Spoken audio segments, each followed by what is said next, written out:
Bonjour à toutes et à tous, c'est Stéphane pour la chaîne Foilier, je vous remercie de me retrouver chez moi et donc chez vous. Il faut bien évidemment qu'on parle de cette cérémonie d'ouverture des Jeux Olympiques et vous me connaissez, on va pas simplement... je suis pas simplement là pour vous dire j'ai adoré, j'ai pas adoré, j'ai aimé, j'ai pas aimé. Ça m'intéresse pas trop de vous partager mes affects sur cette chaîne, mais plutôt essayer d'analyser deux trois petites choses qui s'y sont passées parce que c'est très intéressant. Force est de constater que cette cérémonie d'ouverture, elle a profondément divisé les spectateurs. Elle a énormément divisé entre les personnes qui l'ont trouvé absolument formidable, très progressiste, ce qu'elle est d'ailleurs. Et puis d'autres qui ont trouvé que c'était absolument honteux et qui ont utilisé des mots pour la décrire qui sont des mots vraiment anormaux. Et on va revenir là-dessus parce qu'il se passe quelque chose politiquement autour de cette cérémonie d'ouverture des Jeux Olympiques qui est assez intéressante. Et je voudrais vous en parler en 3 points. Alors je vais les faire à la volée. Ce sera peut-être un petit peu entremêlé, j'ai rien écrit. Mais déjà j'aimerais vous parler de son metteur en scène, Thomas Joly, qui est un metteur en scène que je connais bien, pas personnellement bien évidemment, mais dont j'ai vu plusieurs représentations, parce qu'il est metteur en scène. Je l'ai aussi vu d'ailleurs acteur dans Richard III au Théâtre de l'Odéon. Je crois que c'était au Théâtre de l'Odéon, c'était il y a très longtemps. C'était très bien, c'était très très long, mais c'était très bien parce qu'ils avaient choisi de jouer le texte intégral. Mais bon, c'était très bien. Donc on va parler un petit peu de Thomas Joly, on va essayer de le présenter et d'expliquer un petit peu en fait ce qui fait qu'on avait certaines attentes, certaines craintes quand on a appris en fin 2022 que ce serait Thomas Joly. En mi-2022, pardon, ce serait Thomas Joly qui serait responsable justement de cette représentation. On va parler politiquement en fait de ce que représentent ces Jeux Olympiques pour les personnes comme moi, c'est-à-dire les personnes de gauche, pour que vous compreniez à quel point en fait pour nous quand on parle de Jeux Olympiques de la honte, on pèse nos mots, pour nous ce sont des Jeux Olympiques de la honte. Et donc on va évidemment essayer de faire le distinguo entre l'organisation politique de ces Jeux Olympiques et cette cérémonie d'ouverture des Jeux Olympiques qui n'a strictement rien à voir avec le gouvernement qu'on a en place, qui incarne des valeurs strictement opposées à celles dont on a fait la démonstration récemment politiquement lors des débats autour des législatives, même des européennes. Et dans la troisième partie, on va voir un petit peu quelles ont été les réactions en fait absolument outrées de la fachosphère sur internet et puis des conservateurs également et de certaines personnes de droite, parce que ça dit beaucoup de leur vision de la France, c'est très intéressant. Ça dit énormément finalement de ce qui prétendent aimer de la France, qui prétendent être les descendants des révolutionnaires, etc. De se dire qu'en fait, qu'est-ce qu'ils gardent de l'histoire de France et qu'est-ce qu'ils refusent de garder. Tout ça est vraiment passionnant à analyser, je trouve. Donc voilà, Thomas Joly, qui c'est Thomas Joly, c'est un metteur en scène, il est très jeune. Il a une quarantaine d'années à peine. Et c'est quelqu'un qui a décidé de faire carrière à Angers. Alors là, j'ai besoin de sa fiche Wikipédia sous les yeux parce que je ne connais pas du tout sa vie par cœur, c'est le moins qu'on puisse dire. Mais voilà, donc il a dirigé le Centre dramatique national du Quai d'Angers à partir de 2020. Et il a démissionné en novembre 2022 pour avoir été désigné en septembre directeur artistique de la cérémonie des Jeux Olympiques d'été de 2024. De Thomas Joly, les choses qui m'ont le plus marqué de lui, alors il avait réadapté Starmania là, il y a 1 an et demi, c'était époustouflant vraiment. J'avais vu Fantasio à l'opéra, j'avais vu une adaptation de Roméo et Juliette aussi de lui à l'opéra. C'est un metteur en scène qui est vraiment l'un des plus reconnus dans cette discipline. C'est quelqu'un qui ose énormément de choses, c'est quelqu'un qui a réussi à trouver une sorte d'équilibre très intéressant quand il met en scène entre de l'hyper-modernité en ne sacrifiant jamais le côté un petit peu sacré des textes et puis du matériau d'origine qu'il va adapter. C'est quelqu'un qui ose des choses, en général très colorées avec énormément de mouvements. Bref, il n'est pas du tout conventionnel, il est absolument jamais où on l'attend, et chacune des représentations que j'ai pu voir de lui m'a systématiquement déjà mis sur le cul, pardon pour l'expression, parce qu'à chaque fois c'est puissant visuellement, c'est très intéressant, et surtout surpris, quelqu'un qui se renouvelle énormément. Et quand j'ai appris que c'était Thomas Joly qui allait mettre en scène la cérémonie d'ouverture des Jeux Olympiques, moi j'ai appris ça en 2023, j'ai jugé trop vite et j'ai été déçu. Je vais vous expliquer pourquoi j'ai été déçu et vous allez voir que c'est intéressant pour la suite. J'ai été déçu parce que Thomas Joly, il a une quarantaine d'années, il est très jeune, il joue sa carrière. Il jouait sa carrière avec cette cérémonie d'ouverture des Jeux Olympiques, à l'évidence. Et sa carrière était déjà vraiment extraordinaire en France et c'est un risque absolument colossal qu'il a pris en choisissant de faire cette cérémonie d'ouverture parce qu'il savait qu'il allait y avoir plusieurs centaines de millions, voire 2 milliards, je ne connais pas les chiffres des audiences, je ne les ai pas lus, qui allaient regarder sa cérémonie d'ouverture. Et donc, pourquoi j'ai été déçu ? Parce que je me suis mis à sa place Et j'ai mal fait.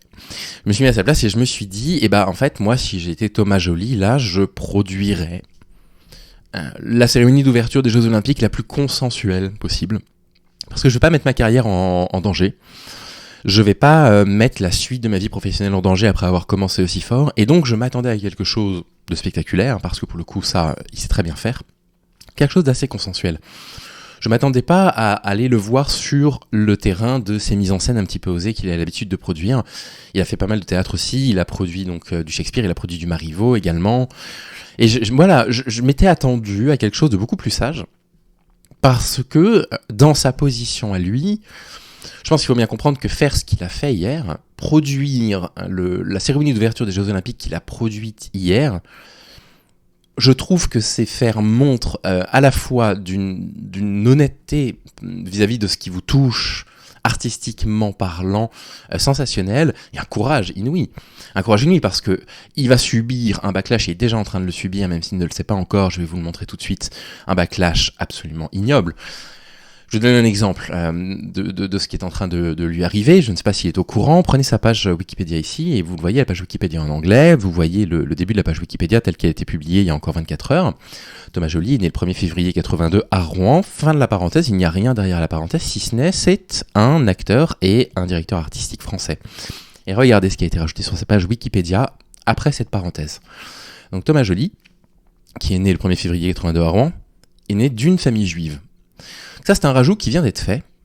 Donc, il y a un rajout qui est fait sur le fait qu'il soit issu d'une famille juive.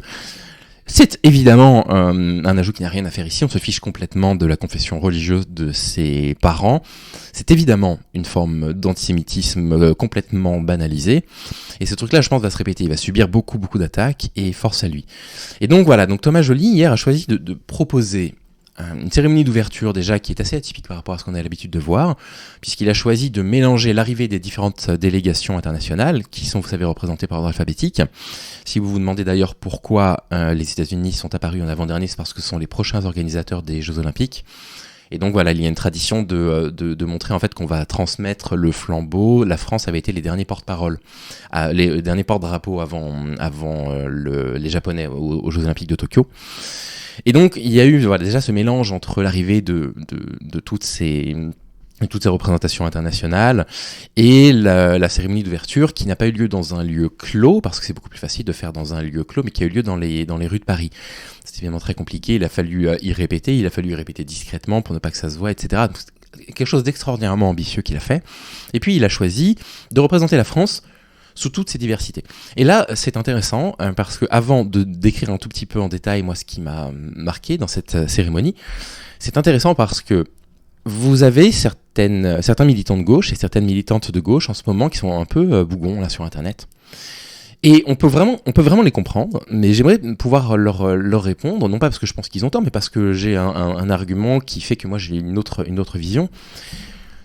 La représentation de la cérémonie d'ouverture des Jeux Olympiques de Thomas Joly n'a absolument rien à voir avec la politique française. La seule chose qui pourrait éventuellement être un tout petit peu politique, c'était sa désignation en 2022. Mais, et là on pourrait me dire, bah oui, mais c'est politique, ils savaient très bien que c'était quelqu'un qui était progressiste. Oui, d'accord, mais en fait en 2022, ils se sont pas dit, on va aller chercher quelqu'un de progressiste. Ils se sont dit, très certainement, qui est le metteur en scène qui est le plus susceptible d'en mettre plein les yeux au monde entier, et ils ont pris Thomas Joly, parce que Thomas Joly, de fait, est un metteur en scène, c'est un directeur artistique extraordinaire, vraiment, que ce soit au théâtre ou à l'opéra, que ce soit en comédie musicale, tout ce que j'ai pu voir de lui, j'ai vu 6-7 œuvres mises en scène de lui, c'est extraordinaire. Malgré tout, bien évidemment que ces Jeux Olympiques sont les Jeux Olympiques de la honte. Bien évidemment, je le dis en tant que francilien, moi je travaille en Seine-Saint-Denis. La Seine-Saint-Denis, c'est l'un des départements qui a été le plus touché par les expulsions d'étudiants de leur logement étudiant pendant les Jeux Olympiques, pour pouvoir y loger des athlètes olympiques. Donc voilà, débrouillez-vous pendant 2 mois, parce que les Jeux Olympiques ne durent pas que 20 jours. Il y a les Jeux Paralympiques qui ont lieu après, qui utilisent les mêmes infrastructures, ils ont toujours besoin de ces structures d'accueil pour les étudiants et les étudiantes. Bref, c'est absolument honteux. Et puis il y a aussi ce déversement permanent d'argent public dans une période politique où, certes, on pourrait se dire, oui, mais étant donné le contexte, en particulier géopolitique international, les Jeux Olympiques, c'est aussi un moyen de rappeler aux gens qu'il existe une forme d'unité mondiale, qu'on est tous et toutes les mêmes. Le discours est un peu naïf, vous m'entendez bien, mais ça, je l'entends. Mais dans un contexte où on nous explique qu'investir 1,5 milliard d'euros en France, c'est trop cher pour éradiquer les violences masculines, éradiquer les violences masculines qu'on s'entend, mais en tout cas lutter très très efficacement contre.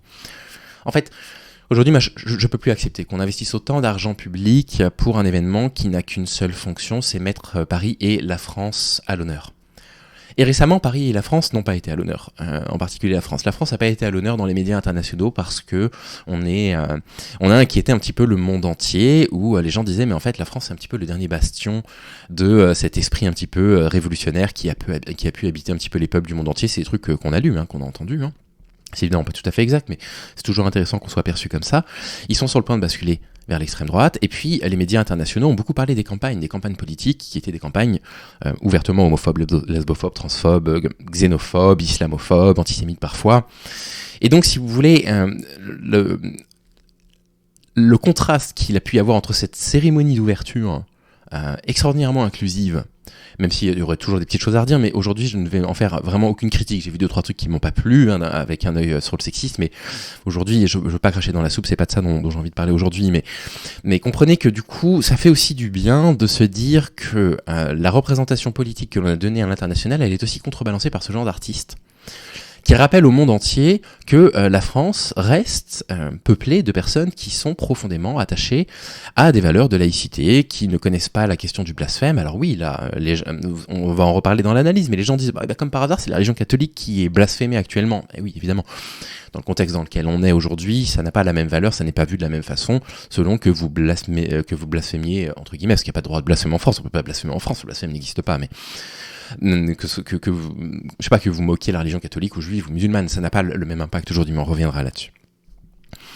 C'est quand même des Jeux Olympiques de la honte pour plein de raisons. Et puis l'autre chose en plus des étudiants délogés de cet argent public qui a été surinvesti de ces constructions de stades dont on sait qu'après les Jeux Olympiques ils sont la plupart du temps parfaitement obsolètes. Puis évidemment, vous avez, ils vont se prendre un procès d'ailleurs là-dessus, les Jeux Olympiques. Et ils le méritent. Pourquoi des milliers de bénévoles acceptent de travailler gratuitement pour les Jeux Olympiques ? Alors à votre avis, déjà, est-ce que vous avez une idée de combien il y a de bénévoles qui se rendent disponibles pour les Jeux Olympiques et les Jeux Paralympiques ? Est-ce que vous avez une idée de combien d'heures ils vont travailler par semaine ? Donc je vous donne la réponse. Il y a 45 000 bénévoles actuellement qui vont travailler, ça n'est pas une plaisanterie, le chiffre est complètement réel, entre 48 et 58 heures par semaine. Je vous le refais, vous avez 48 000 personnes actuellement en France, autour de la région parisienne et un tout petit peu plus loin pour les événements qui ont lieu plus loin, qui travaillent 48 à 58 heures par semaine gratuitement. Et ça, c'est plus possible en fait, on peut plus accepter une chose pareille, c'est-à-dire qu'en fait l'argent public est investi pour absolument tout, c'est-à-dire les infrastructures, c'est-à-dire les organisations du CAC 40 qui ont participé à la création de certaines infrastructures, c'est-à-dire voilà, l'argent a été investi dans la poche de gens qui ont de l'argent, mais les bénévoles, les plus jeunes, qui sont souvent étudiants ou étudiantes, on n'investit pas un centime pour eux. Et ça, moi, je peux plus. C'est plus possible, en fait, de voir ça. Et donc, ces Jeux Olympiques, moi, j'ai rien à faire. Je vais pas vous cacher que je vais regarder les Jeux Olympiques de basket parce que je suis passionné par le basket depuis toujours. Et puis, c'est tout ce que je vais faire. Donc, vous avez 45 000 bénévoles non rémunérés qui ne sont pas logés, mais ils sont nourris, bravo. Ils sont sur le pont 6 jours sur 7, 8 heures par jour minimum. D'accord ? Donc, au minimum, 8 x 6 fait bien 48. Ils vont avoir 48 heures de travail hebdomadaire, non déclaré, non payé, si jamais ils se blessent, il n'y aura pas d'accident de travail, enfin tout ce que vous pouvez imaginer, sans cotisation, etc. C'est complètement fou. Et donc, vous voyez qu'on est dans la moyenne vraiment haute du nombre de bénévoles qu'on va embaucher. On est au même niveau que les Jeux Olympiques à Tokyo et à Pékin. Enfin, on est juste en dessous, les Jeux Olympiques de Tokyo et de Pékin. Et regardez, c'est cette phrase qui avait été dite à Salt Lake City. Vous avez un chargé de volontaires qui disait « Je me souviens qu'une société nous avait proposé de fournir clé en main tous les stadiers nécessaires pour placer les gens moyennant 4 millions de dollars. C'est bien trop cher, on a pu faire ça gratuitement. » Bon. Et vous avez Arthur, militant du collectif Saccage 2024, qui dit « On a l'intention d'attaquer Paris 2024 au prud'homme pour créer une jurisprudence après les JO. » Bref. Je vous laisserai l'article si vous voulez, je vous le mettrai dans la description, bien évidemment. Pourquoi je vous montre ça ? Je vous montre pas ça pour faire mon pisse-roi, bien évidemment. C'est pas du tout pour ça que je vous le montre. Je vous le montre pour vous montrer qu'en fait, il est tout à fait possible d'être toujours extrêmement critique, en fait, de l'organisation de ces Jeux Olympiques de la honte, de toujours être complètement fermement opposé à cette démonstration un petit peu vomitive d'argent public, là, comme ça, qui va pas avoir grand-chose. Et d'un autre côté, de se dire, punaise, cette cérémonie d'ouverture, elle était quand même hors du commun. C'est des choses qui sont complètement différentes. Alors évidemment, c'est probablement le CIO français qui a payé Thomas Joly, bien évidemment, il manquerait plus qu'il ne l'ait pas payé. Donc bien évidemment qu'il a été rémunéré pour ça. Mais vous vous rendez compte qu'à sa place, étant donné qu'il se retrouve devant les yeux du monde entier, ça aurait été facile de produire quelque chose d'un peu tiède, quelque chose d'époustouflant visuellement, mais de beaucoup plus tiède, dans lesquels il n'essaierait pas de mettre en avant les thématiques qui lui paraissent importantes à mettre en avant, à savoir la lutte contre toutes les formes de discrimination, qu'elles soient religieuses, qu'elles soient raciales, qu'elles soient basées sur l'orientation sexuelle, qu'elles soient basées sur le genre, qu'elles soient basées, que ce soit la misogynie, etc. Il y aurait 2-3 trucs à redire, mais peu importe, peut-être un peu plus tard. Bref. Donc,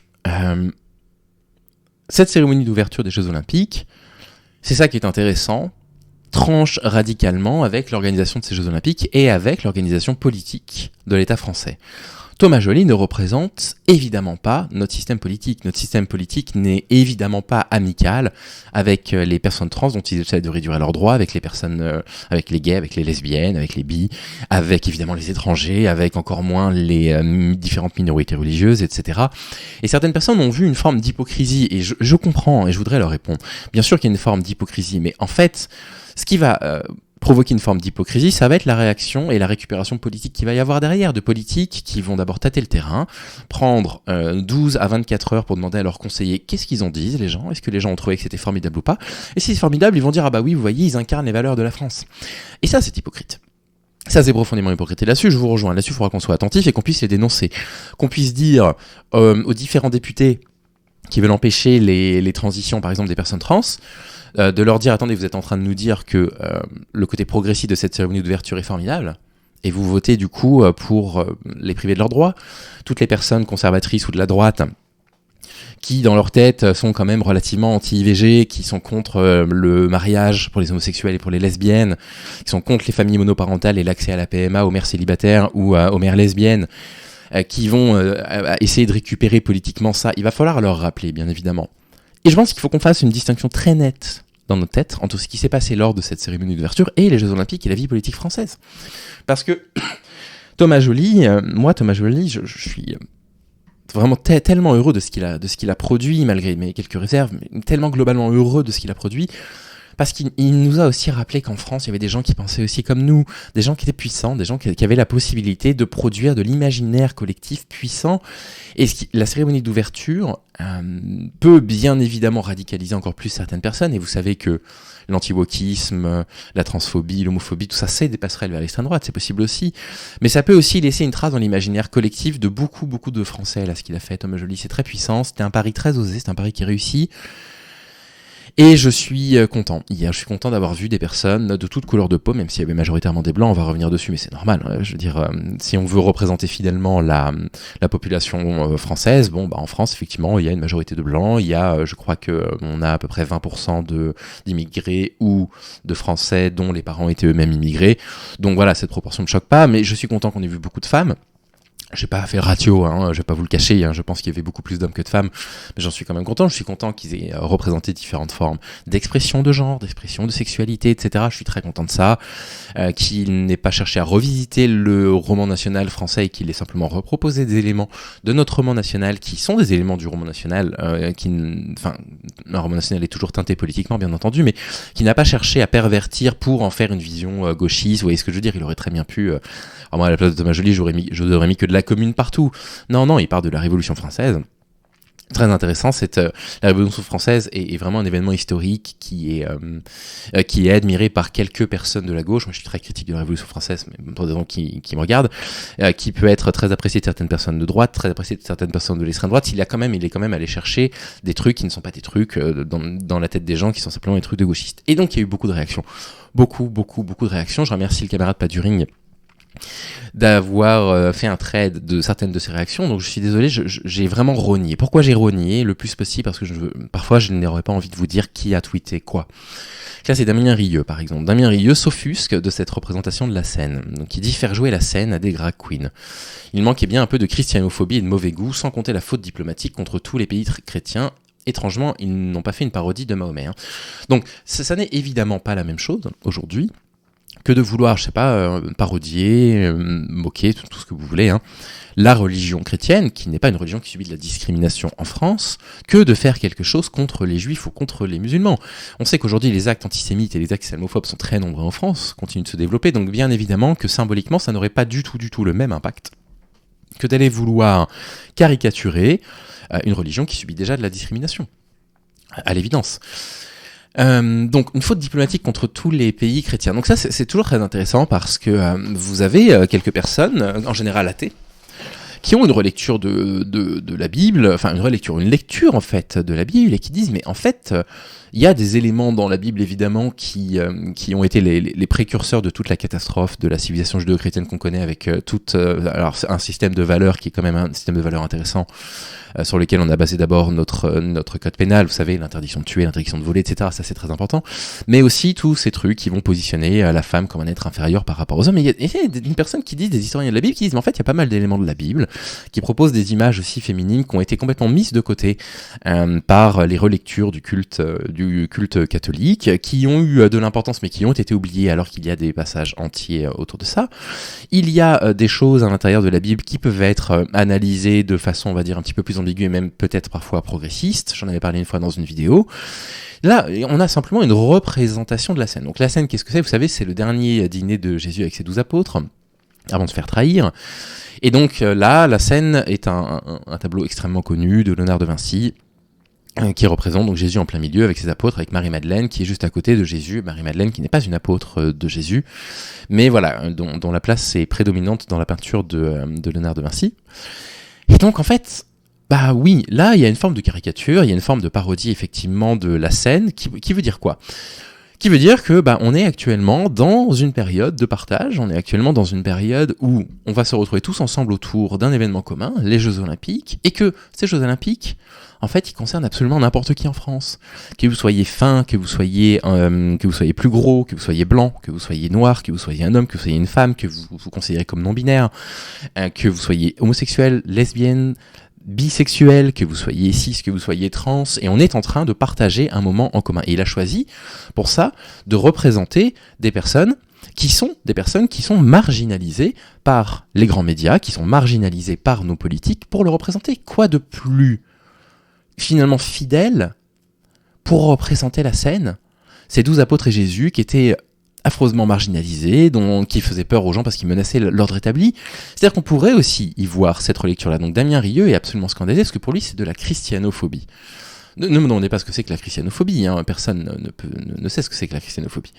Vous avez Julien Audoul qui dit quelle honte, Aya Nakamura, il n'y a pas moyen, l'ouverture des Jeux Olympiques est un saccage pour la culture française. Disons les choses aussi simples que possible, d'accord, aussi simplement que possible, sans me cacher. Je déteste la musique d'Aya Nakamura, je déteste ça. Je ne comprends pas, ça ne me parle pas du tout, je ne trouve pas ça mélodieux, je n'aime pas les textes, je ne comprends pas les textes, c'est pas du tout un vocabulaire que j'utilise, je comprends rien. Je n'aime pas le style de cette personne, je suis pas fan d'Aya Nakamura en tant qu'individu, mais je me fiche complètement d'elle, vous voyez ce que je veux dire, j'ai pas d'avis sur Aya Nakamura. Mais ce qui s'est passé hier, faire chanter Aya Nakamura avec la garde nationale, ça, il n'y a que Thomas Joly qui peut imaginer un truc pareil.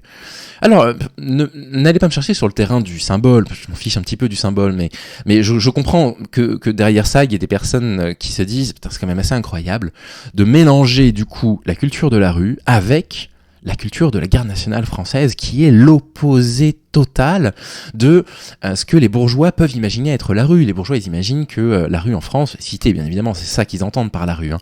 C'est des sortes de zones de non-droit, des zones dans lesquelles il n'y a pas réellement de code, etc. Et la garde nationale, c'est évidemment tout l'opposé, hein, la rigueur, etc., l'institution de l'État français. Et les faire cohabiter, les faire coexister, de façon plutôt harmonieuse d'ailleurs, c'est une formidable idée de mise en scène. Une formidable idée de mise en scène. Et du coup, ce qui est assez amusant, c'est de se dire que Aya Nakamura aurait chanté seule. Ils auraient été scandalisés, ils auraient dit elle est vulgaire, ça n'a pas de sens, nanana. Et là Thomas Joly il prend un contre-pied formidable, c'est-à-dire qu'en fait il essaye d'unir deux Frances qui sont a priori complètement irréconciliables. Je veux dire la France militaire quoi, avec Aya Nakamura, la France d'hommes blancs militaires avec Aya Nakamura. Et le pire c'est que ça marchait bien. Moi c'est une séquence qui m'a voilà, je vous ai dit que je donnais pas mon avis, donc peu importe, mais cette séquence m'a énormément plu, par exemple. Là, sachez-le, j'ai énormément apprécié cette séquence. Je ne m'attendais pas à voir ça, et puis voilà, connaissant un peu la mise en scène de Thomas Joly, j'aurais pu me douter qu'il allait proposer un truc un petit peu fou comme ça. Vous avez Alice Cordier qui a de tweets. Elle dit je vous promets, je suis allé regarder la cérémonie des JO avec énormément de bienveillance. C'est bien. Ils ont réussi à faire de la merde dans l'une des plus belles villes du monde. Clichés, propagande LGBT, atteinte à notre histoire, notre armée tournée en ridicule, je l'ai. Donc, moi j'ai du mal à comprendre pourquoi elle parle. Ah oui, propagande LGBT, d'accord. Donc propagande LGBT, donc ça évidemment c'est leur délire, vous voyez, c'est-à-dire qu'il y aurait un lobby LGBT qui serait intégré par, j'imagine, absolument toutes les personnes qui y appartiendraient, qui voudraient avoir un agenda politique pour rendre nos enfants gays, lesbiennes et trans dans les écoles. Ne rigolez pas, c'est exactement ce qu'on va entendre tout à l'heure. Atteinte à notre histoire. Alors, atteinte à notre histoire, on va en reparler parce que je crois qu'il y a un tweet qui arrive dans très peu de temps par rapport à ça.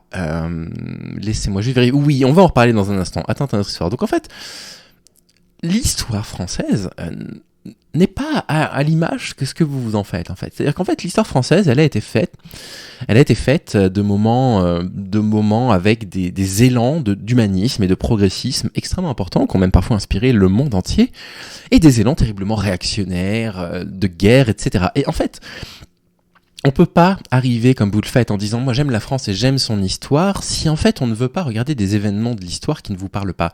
Et ça m'agace en fait ce truc permanent qu'ils ont là à droite et à l'extrême droite à refuser catégoriquement qu'on aborde certains éléments pourtant de l'histoire française. Vous savez très bien à quoi je fais référence. On fait référence à la décapitation de Marie-Antoinette. Le spectacle de Thomas Joly s'est ouvert là-dessus avec un concert de métal en plus de ça de Godzilla. C'était très bien d'ailleurs. Moi je connaissais très mal, je connaissais le nom bien sûr mais je connaissais très mal. Et Alice Cordier qui continue en disant « Mes grands-parents m'ont forcé à couper la télé pour aller dîner, je viens rôder sur Twitter et je vois la garde républicaine en train de chanter Jaja. Dites-moi que j'ai rêvé, je vous en prie. » Bon, voilà. Après, historiquement, c'est quand même... Enfin, historiquement. Dans l'histoire de la musique, les fanfares qui reprennent, qui s'éloignent de leur standard de jazz ou de blues ou de musique vraiment calibrée pour de la fanfare, pour aller réinterpréter des tubes de la pop culture, c'est tout le temps. Je veux dire, vous prenez un groupe de fanfares françaises qui a marché pendant plus de 25 ans, CQMD, ceux qui marchent debout, vous alliez les voir, ils étaient capables de vous faire des trucs ultra classiques de la Nouvelle-Orléans des années 40, et puis derrière de vous interpréter un morceau de Femi Kuti, par exemple. Ils avaient fait ça sur un morceau de Femi Kuti, je sais plus lequel, c'était remarquable. Vous avez Bouli qui dit certaines délégations auraient pu faire plus d'efforts. Bon, voilà, ça c'est vraiment, je veux dire, c'est ignoble parce que les personnes que vous voyez là sur cette embarcation qui partent du Maroc ont probablement passé 6 mois de leur vie dans un camp de travail où ils ont été exploités et violés pour pouvoir se payer une traversée dont ils pourraient ne pas être revenus vivants, quoi. Bon, je veux dire, je vois absolument pas. Bref. Le Lapin du Futur a détesté que la garde républicaine danse sur Jaja et a ajouté « Quelqu'un a vu un homme blanc depuis le début ?» Vraie question, on se demande encore en France. Très intéressant. C'est très intéressant parce que vous savez très bien que vous mettez un homme dans une pièce, laissez-moi me rappeler des chiffres exacts, ça y est, je les ai en tête. Vous mettez 62 hommes dans une pièce et vous mettez 38 femmes. Les hommes vont dire qu'ils étaient en sous-nombre. On avait lu cette étude ensemble, rappelez-vous, les hommes ont l'impression... ne reconnaissent pas la parité. Les hommes ne savent pas ce que c'est que la parité. C'est-à-dire que s'ils sont 62 dans une pièce et qu'il y a 38 femmes, ils ont eu l'impression de ne plus être en parité. Bah là, c'est exactement la même chose. Enfin, je veux dire qu'il n'y a pas eu de blanc hier dans la représentation, c'est complètement aberrant. Rien que pendant l'interprétation de Jaja, vous aviez une vingtaine de membres de la garde républicaine qui étaient des hommes blancs, et puis vous aviez Aya Nakamura et ses 4 danseuses. Donc rien que là, il y a un ratio d'1 pour 5. Je veux dire, de 5 hommes blancs pour 5 femmes noires. Enfin, je veux dire, ou hommes aussi peut-être, parce que je crois qu'il y avait des danseurs. On s'en fiche complètement. Donc vous voyez cette panique, en fait. Ils ont vu quelques personnes de couleur, par-ci par-là, et pour eux, en fait, il n'y avait plus que ça. Voilà.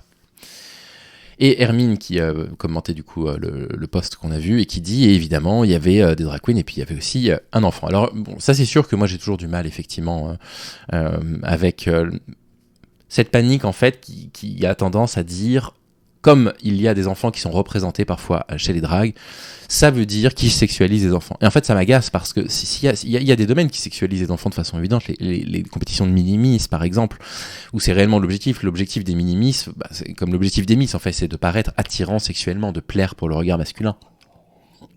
Chez les drags, il y a cette volonté, de parler de quelque chose que je maîtrise mal, mais de montrer qu'on peut complètement renverser les codes, de la masculinité, de la féminité, etc. Ça, moi, moi je vois pas pourquoi, moi j'étais tombé dans ces paniques morales avant, mais je vois pas en quoi en fait il y aurait un problème avec le fait de voir un enfant. Et puis vous remarquez que en fait il y a pas de noir finalement. Vous voyez, donc je sais pas où est-ce que Bouli et les autres ont absolument paniqué. Très intéressant. Restitueur et le Patriote qui nous disent que pensent les Français de cette image. C'est Marie-Antoinette, il répond ça c'est absolument honteux. Est-ce que c'était obligé? Donc là, on revient sur... Alors ça, on va en reparler après de cette scène de théâtre. La décapitation de Marie-Antoinette. La décapitation de Marie-Antoinette fait partie de l'histoire de France. Je suis désolé, vous pouvez continuer à dire que vous êtes les vrais patriotes qui aimez l'histoire de France. L'histoire de France, c'est l'histoire qui a décapité Louis XVI et Marie-Antoinette. Ça en fait partie. Et donc, bien évidemment, si vous vous intéressez à l'histoire de la Révolution française, alors je vais pas être très original, vous lisez les 2 ouvrages de Max Gallo sur la Révolution française. Des pavés. Le premier va jusqu'en 1794 jusqu'au début de la Terreur, je crois que c'est 94, j'espère que je ne dis pas de bêtises et que c'est pas 96. Et la deuxième partie part de la Terreur et va jusqu'à à peu près l'avènement de Napoléon, à peu près. Et donc c'est à peu près 1200 pages au total, qui revient jour par jour à peu près avec tout ce qui s'est passé, tout ce qui a amené à la Révolution française et tout ce qui s'est passé pendant la Révolution française. Alors évidemment, vous avez une partie de la droite ou de l'extrême droite qui veut absolument affirmer à tout prix que la décapitation de Marie-Antoinette et de Louis XVI, c'est le peuple complètement assoiffé de sang, qui en voulait à ses têtes couronnées, machin, je ne sais pas quoi. La réalité, c'est que Max Gallo est tout sauf un mec de gauche, quand il était à l'Académie française, évidemment. Et la réalité, c'est que non, en fait. Alors, certes, Marie-Antoinette a subi pendant toute sa vie une somme absolument considérable de misogynie et de xénophobie également, parce qu'on avait toujours peur, comme elle avait des racines autrichiennes, qu'elle trahisse des secrets de l'État. Mais en fait, la trahison et la fuite à Varennes, qui a été avortée, de Louis VII Marie-Antoinette, dans le contexte de la Révolution française, c'est une trahison du peuple. C'est une pure trahison du peuple. Et donc, dans l'esprit de la Révolution française, durant laquelle il y a eu effectivement beaucoup de personnes qui ont été exécutées, oui, évidemment que la décapitation de ces citoyens, parce que c'était devenu des citoyens, le roi et la reine de France n'étaient plus reconnus comme roi et reine, bah oui, il y avait une forme de cohérence. Et donc je vois pas en quoi c'est scandaleux de représenter cet événement, puis d'ouvrir ça par la chanson Ah ça ira, qui est devenue une chanson populaire. Bref. Vous avez Alexis Poulain qui dit la cérémonie a respecté le cahier des charges, les enfants conduits sur une barque par un passeur sinistre sur les égouts de la Seine devenus le Styx et qui disparaissent, le sang sur la conciergerie, femme rouge décapitée, femme rouge, oui, Marie-Antoinette, c'est l'histoire de France, quoi. Donc le plan QA3 non genré pour célébrer l'amour. Donc là, il y a un truc sur lequel on va revenir un tout petit peu après. On parle de Thomas Joly, on parle d'un mec qui n'a fait que mettre en scène des pièces de Shakespeare, des pièces de Marivaux, des pièces dans lesquelles les ménages à trois existent, dans lesquels il y a des triangles amoureux. Alors il y a certains triangles amoureux dans des pièces de Marivaux qui sont des triangles amoureux avec des rivaux, mais il y a certains cas où ça n'est pas le cas. Et dans la culture française, on a des exemples. Enfin, je veux dire, Jules et Jim, même si ça se finit dramatiquement, Jules et Jim qui sont amoureux de la même femme, interprétés par Jeanne Moreau, ne sont pas rivaux du tout. Et passent des moments tous les trois ensemble. Moi, cette scène ne m'a tellement pas choqué. Moi, en plus de ça, la mise en scène, elle est réellement faite. Je vais vous le remontrer pour montrer à quel point. Enfin, je veux dire, regardez, c'était ça la mise en scène. C'était ça la mise en scène. Évidemment que c'est du théâtre. Enfin, je sais pas, mais pour moi, les références sont absolument évidentes à la culture de notre théâtre français. J'y vois absolument pas un truc sexuel. En plus de ça, ils se sont embrassés, quoi. Le tableau de la scène joué par des drag queens en mode défilé de mode. Disco à gogo et Lady Gaga. Vous pensez ce que vous voulez, Lady Gaga, moi j'adore. Un mélange de symboles et de provocations pour célébrer la diversité. Une pincée de féminisme. Ouais, alors là, on pourrait revenir dessus, mais bon, passons. Des clichés culturels. Sous l'eau. Alors pourquoi clichés culturels? Ouais, c'est ça. Pour eux, c'est des clichés, mais en fait, la façon dont les minorités ont été représentées hier, il y a certains trucs effectivement qui sont pas parfaits, mais c'est pas des clichés culturels en fait, Alexis Poulain. C'est simplement que vous refusez de voir qu'il existe des Français qui vivent de cette façon-là. La soirée rêvée de Brigitte et Emmanuel. Alors avant d'aller plus loin, je viens à peine d'y penser. Donc Emmanuel Macron, donc ça c'est toujours eux qui sont dans leur tête, qui soi-disant étaient absolument ravis de ce qu'il a vu hier, ça m'étonnerait. Vous allez voir la tête qu'il a fait, ça a été capturé par Seth Krohn, je vous montre ça tout de suite. Voilà, je l'ai retrouvé rapidement. Regardez, c'est Seth Krohn qui partage ça. Ah mais il a l'air heureux, Manu. Allez, encore une dernière réaction. Non, 1, 2, 3, 4, 5, ouais, non mais c'est intéressant, il faut les lire. Donc celle-là, je ne vous dirai pas de qui vient cette réaction. Vous avez quelqu'un qui dit, non mais là, des gros, des LGBT, donc apparemment il faut pas monter les gros à la télé, des racailles, mais quand où est-ce qu'il a vu des racailles? Il a vu des noirs, peut-être. Des rappeurs, oui, des woke, des drags, des troupes de la dépravation, du wokisme, des hommes en jupe. Il n'y a pas un seul blanc normal depuis le début. La honte, la France a vraiment besoin d'un redressement. Elle est dans une décadence qui fait froid dans le dos. C'est des influenceurs qui ensuite vont pleurer quand ils vont se prendre des plaintes pour diffamation raciste par différentes associations, parce qu'ils sont dans leur viseur en ce moment. Je suis en contact avec certaines associations qui m'ont contacté pour me demander quelques captures récemment. Marie-Rachel Le Pen qui dit « Je regarde la cérémonie d'ouverture des JO avec mes enfants, c'est difficile d'apprécier les rares tableaux réussis entre les Marie-Antoinette décapitées. » C'est littéralement l'histoire de France, Marion. Le trouble qui s'embrasse des drag queens, l'humiliation de la garde républicaine, ils ont été magnifiques avec Aya Nakamura. La laideur générale des costumes et des chorés, la laideur des costumes. Non mais moi je veux bien tout entendre. Très sincèrement, je veux bien tout entendre. Non, Maréchal Le Pen, soit vous n'êtes jamais allé de votre vie au théâtre en fait, et vous n'avez jamais vu ce qu'étaient des pièces de théâtre qui avaient peu de moyens, qui n'avaient pas les moyens de faire des beaux costumes, ou alors soit c'est vraiment simplement pour dire n'importe quoi. La laideur des costumes, non, qu'est-ce qu'il faut pas entendre. On cherche désespérément la célébration des valeurs du sport et de la beauté de la France au milieu d'une propagande haute aussi grossière. Mais oui, mais en fait, la cérémonie d'ouverture des Jeux Olympiques n'a pas pour vocation à transmettre l'évocation des valeurs du sport. Rappelez-vous de l'ouverture de la cérémonie des Jeux vidéo de Pékin, qui est pour moi, vous m'excusez, une démonstration du totalitarisme chinois absolument ignoble. Vous avez 12 000 Chinois qui tapent exactement en rythme sur des tambours, vraiment de la rigueur du sport que je dénonce et que j'ai dénoncé dans la vidéo sur la gymnastique. L'ouverture des Jeux Olympiques de Londres avec Rowan Atkinson qui joue Mr Bean, qui joue sur le clavier, qui fait marrer tout le monde. L'ouverture, ça donne envie, en fait, c'est une sorte de feu d'artifice qui invite en fait à l'entrée dans le spectacle, quoi. Bref, une propagande woke aussi grossière. Bref. Rien d'intéressant, Jean Messia bien sûr, qui dit que la cérémonie c'est l'occasion d'une propagande nauséeuse de tous les canons de l'idéologie antinationale dominante drag queen et antichristianisme. Alors j'aimerais savoir en quoi les drag queens c'est une idéologie antinationale, j'aimerais savoir en quoi c'est dominant, et j'aimerais savoir en quoi l'antichristianisme est antinational, puisque la France est laïque. J'aimerais bien comprendre le sens de ces mots. Pas une horreur n'a manqué la honte. Georges, qui dit jusqu'à preuve du contraire, le metteur en scène de cette cérémonie, c'est Belzébuth. Je veux rien savoir, vous allez voir que ça revient. Ce truc-là, non mais rien que ça. Et vous avez Christopher Lann, qui dit « Je souhaite sincèrement que ces jeux se passent le plus mal possible. Je veux que ce soit un désastre et une honte internationale. » Ah bah tiens, qui c'est les woke là et les gauchistes qui veulent cancel. Je veux que ceux qui ont organisé ça le paient très cher. Croyez-moi, Thomas Joly va le payer cher malheureusement. C'est une évidence. C'est une évidence. Je vous ai rajouté 2-3 trucs. Je vous ai rajouté Maître Divisio, qui poste sur Twitter, j'ai regardé plus en détail la cérémonie d'ouverture, je suis outré, parents, évêques, prêtres et pasteurs, hommes politiques de tous bords, rabbins et imams, combien de temps allez-vous laisser dépraver nos enfants ? Ce soir, cette nuit, je refuse catégoriquement que le satanisme, entre autres, soit considéré comme une normalité que l'on peut diffuser à nos enfants. Voilà, c'était du satanisme, ce qu'on a vu hier. Seul le Maroc a compris de quoi on parlait et a eu la seule réponse adaptée en protégeant son peuple des images de dépravation. Alors à quoi il fait référence ? Il fait référence au fait que quand il y avait des drag queens qui étaient montrées dans le spectacle, en fait, ils ont choisi de couper les images, de garder le son et de montrer des images en plan fixe de différents quartiers de Paris. Je trouve ça absolument pathétique, bien évidemment, mais bon. De nouveau, c'est l'islam qui nous donne une leçon de morale publique pendant que les chrétiens sont endormis à côté des juristes. Il est 3h30, debout depuis 6h45, je vous garantis que je ne suis pas fatigué. Le combat pour protéger nos enfants de ces dingues ne fait que commencer. Il fait une longue vidéo dans laquelle il appelle des gens à porter plainte. Je ne peux rien dire à propos de Maître Divisio, mais voilà, je pense pas moi. Vous avez Marguerite Stern qui dit « Lorsqu'on a publié Transmania, on nous a dit l'idéologie trans n'existe pas.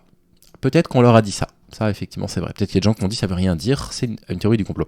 C'est une mode qui va passer. Alors non, ça c'est vous qui le dites, Marguerite. Il y a un moment donné, il va falloir arrêter de se moquer du monde, Marguerite Stern.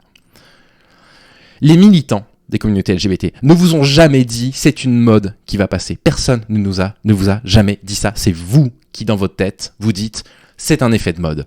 Les jeunes deviennent trans parce que c'est un effet de mode à l'école. C'est vous qui employez ce vocabulaire transphobe. Ce sont des marginaux, il n'y a rien d'institutionnel. Non, c'est vous qui parlez de marginalité. Et effectivement, on vous dit, il n'y a rien d'institutionnel. Bref, donc 14 secondes d'un programme qui en a duré au total 3h45. Et la preuve apparemment pour elle de tout ce que vous avez vu. Ici, vous avez Damien Rieu qui dit « Rappel d'un juridique. Je rappelle juridique, aucune sorte de démonstration ou de propagande politique religieuse ou raciale n'est autorisée dans un lieu, site ou autre emplacement olympique. » Cette cérémonie était profondément anticléricale. C'est l'inverse d'une propagande religieuse qu'on vient de voir.